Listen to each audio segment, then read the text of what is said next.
Good day, YouTube. I am back at work from a vacation. I had a really good time. My wife and I were in Jamaica, and it was an incredible time. So I'm back at the routine, busy at work, wrapping up my day. But I wanted to talk about something that's very important, and this applies to myself as well. Something that I've learned as I've grown, as I've matured. And the title of this video is Don't Sweat the Small Things. As individuals, to include myself, we can make mountains out of anthills, out of something that seems very big. When I've grown, I've been able to reflect and say, yep, I didn't handle this or that the right way, looking back. Sometimes I did, sometimes I didn't, but I can tell you that looking back, as I reflect, I'm going to see a lot of times where I probably overreacted to something that was important, something that was bothering me, and what would I do different? I'm at the point where I'm always making adjustments. I'm paying attention to what others do, to what works, what doesn't. I'll give you an example. I'll give you a few examples. The first one is marriage.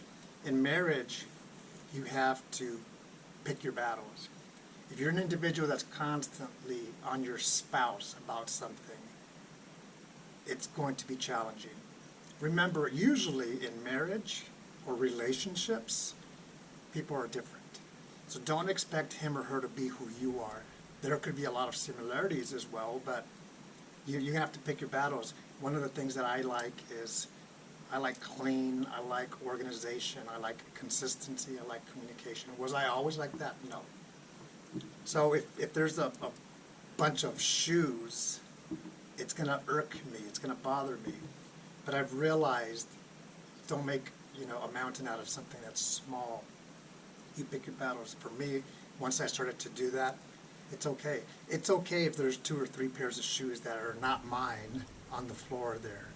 It's not the end of the world.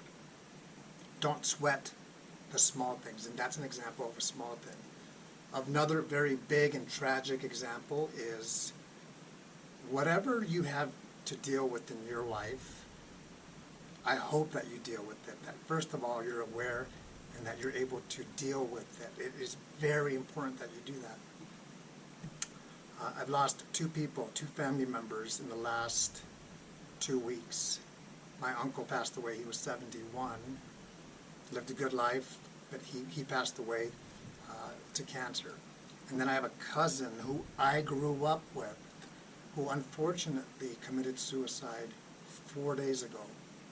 My cousin was 51 years old, and I don't know the specifics other than what I've heard is that she was dealing with a lot of history, whether it was her childhood, whether it was her marriage. She was married for 29 years, and unfortunately she committed suicide 4 days ago. Again, I don't know, she must have been in a dark place. It's so unfortunate to hear the news that she's gone, because I wish I would have connected with her. I wish I would have known. She lives in a different state, but it's done. It's done. It's you can't change 2 minutes ago. So that's how come I wanted to make this video, to communicate to the individual that needs to hear it, and sometimes and often it's me. What I speak about when I'm giving ideas or advice, I hope you realize that often I'm speaking or reminding myself, first and foremost, I have to be able to walk the talk. And I'm no different than anybody else, that I have challenges just like everybody else. The beautiful thing, as I've matured, is I've chilled out. My wife has described me, and correctly, believe it or not, at times she calls me intense. And yes, that is a part of me, and that's because of the personality that I have. I like structure, stability, communication, OCD. Whether that's a good or a bad thing, that's just who I am. I have high anxiety. So she has correctly described me as intense, and I think it's spot on. Because of that, because I'm aware, I'm able to make adjustments and kind of just chill out and have fun and realize that there are some things that I can control, some things that I can't. same goes with you. There are some things that you can control and some things that you can't.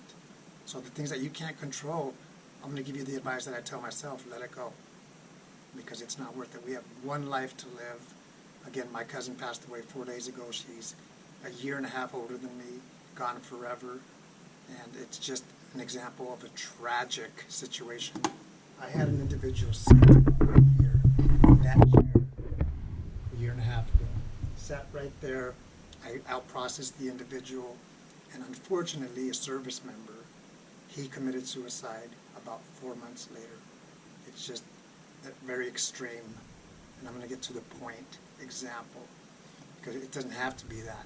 Whether your stressor in life is this big or this big, there's ways to deal with it and ways to improve your stressors. So I hope you have something that you took out of this message. Take care.